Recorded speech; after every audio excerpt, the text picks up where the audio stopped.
They're schemers. Schemers trying to control their little worlds.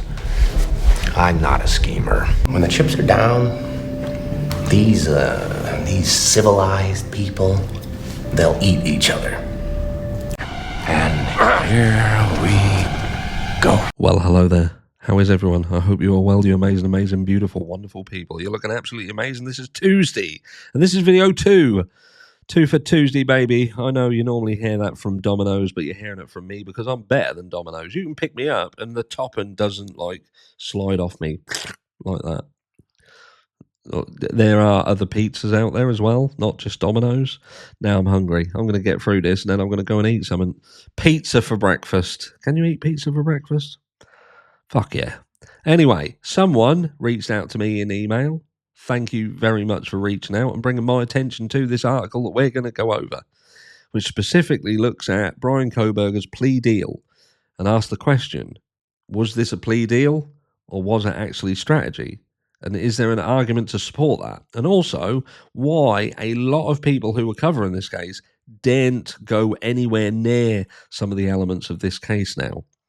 It's quite amusing, actually, seeing people sidestep round these new docs. We won't touch them. We won't touch them. But anyway, let's look at it. Let's look at it together. Is Bryan Kohberger plea deal a confession or a defense strategy? I can see it in your eyes. You're intrigued. You're intrigued. Don't worry. We're going to get through it. This is Justice Case Analysis. This is a fairly new article. It says why the Bryan Kohberger guilty plea might be a legal strategy and not a confession. Bryan Kohberger's guilty plea has left the public reeling, closing what many believed would be one of the most closely watched trials in modern American criminal history.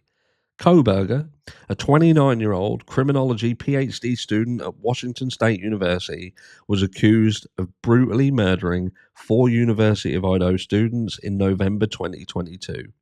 Ethan Chapin, Kaylee Gonsalves, Xana Knodel, and Madison Mogan. One person who has never wavered publicly on Kohberger's innocence is his lead public defender, Ann Taylor. From the earliest hearings to the most recent court appearances, Taylor had repeatedly emphasized her belief that Kohberger did not commit the murders. She has fought fiercely to build a defense that included exploring alternative suspects. That didn't go well.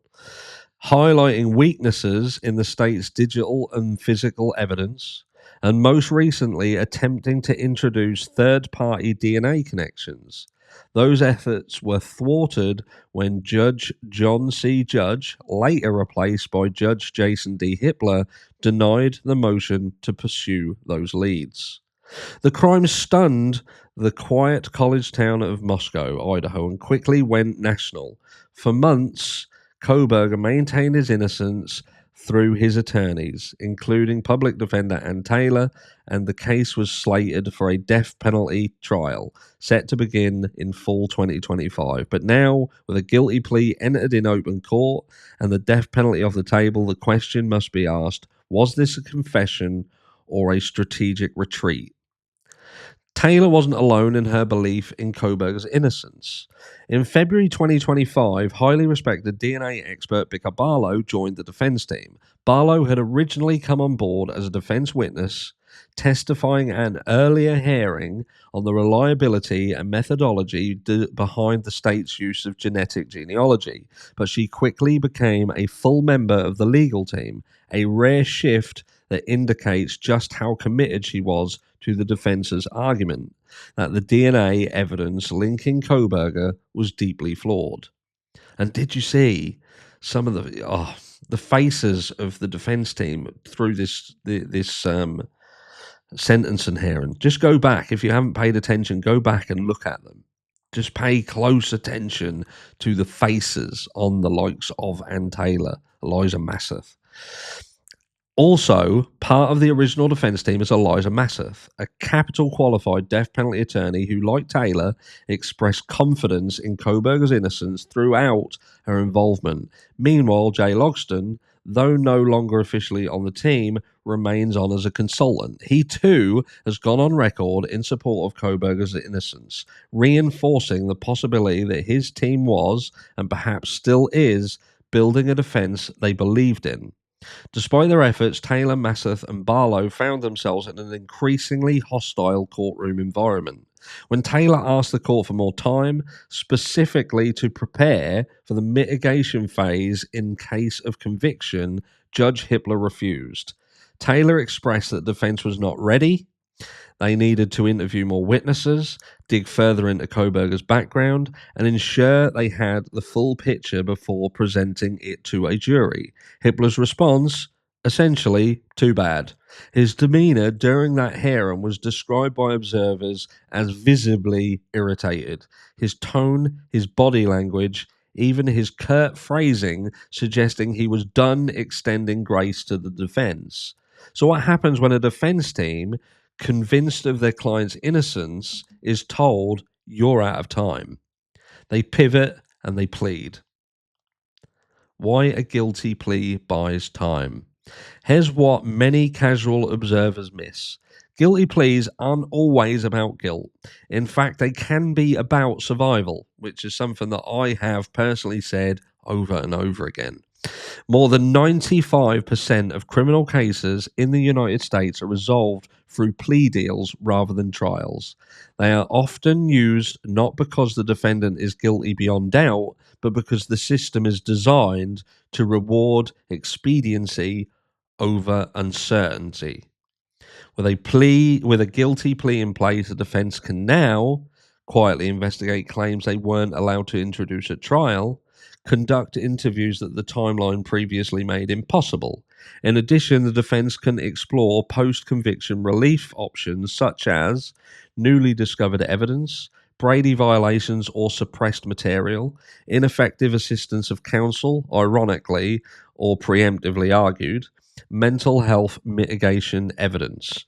Yes, a guilty plea typically comes with a waiver of appeals, but in cases where future legal action is grounded in claims of procedural unfairness or new evidence, the door remains cracked open.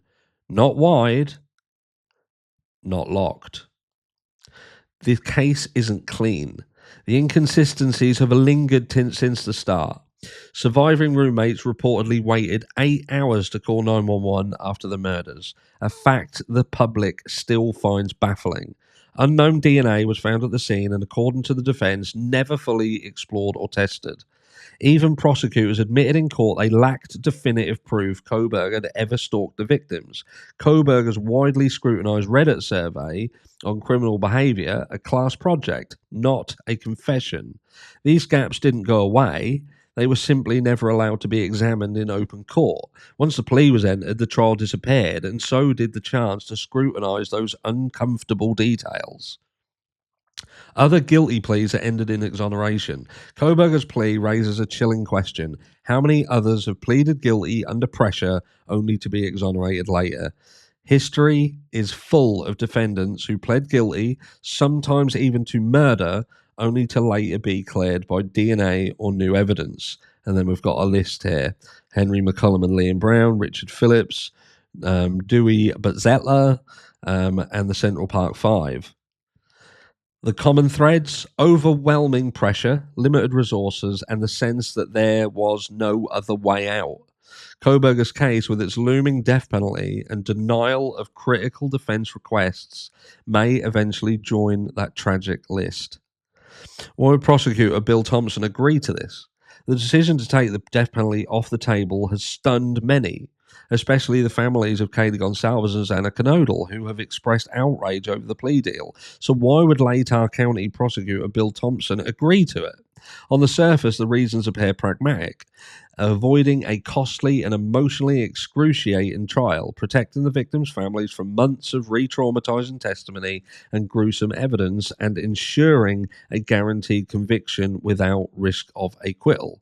But behind closed doors, it raises questions about Thompson's confidence in this case. Was the evidence truly as airtight as the probable cause affidavit once implied? Did he have concerns about the limitations of the state's case forensic tools, or the potential impact of third-party DNA arguments if they resurfaced on appeal? Or was he worried about public backlash if the trial spotlight revealed cracks in the investigation? Whatever his reasoning, this move signals that even the prosecution may not have been fully convinced that a trial would end as cleanly as a plea. And now we end on why the pundits won't touch this theory. This angle doesn't make for flashy news hits.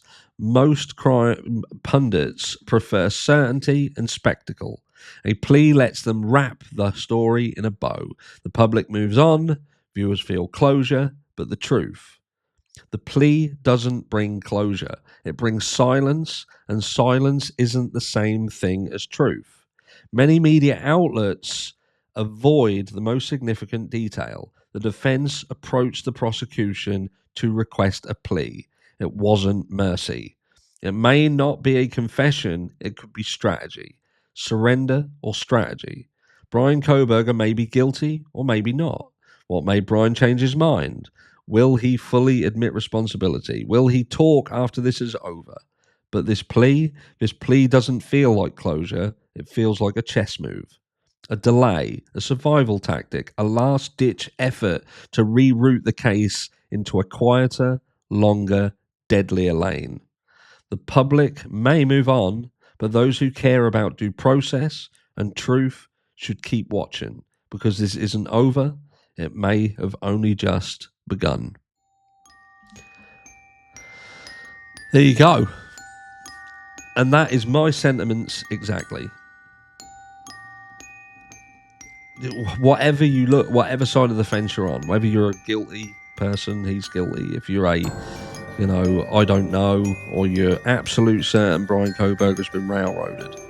Everybody, if you're paying close enough attention, should understand that this isn't a clean case.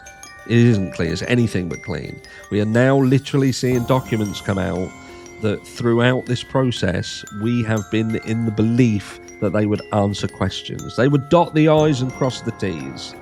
And have they? Have they fuck? Anyway, love you all. Enjoy the rest of your Tuesday. Remember, if you're not subscribed, subscribe. If you haven't smashed like, why the fuck not? Get it done. Get it done now. I'm off to find pizza. Love you all. Mwah.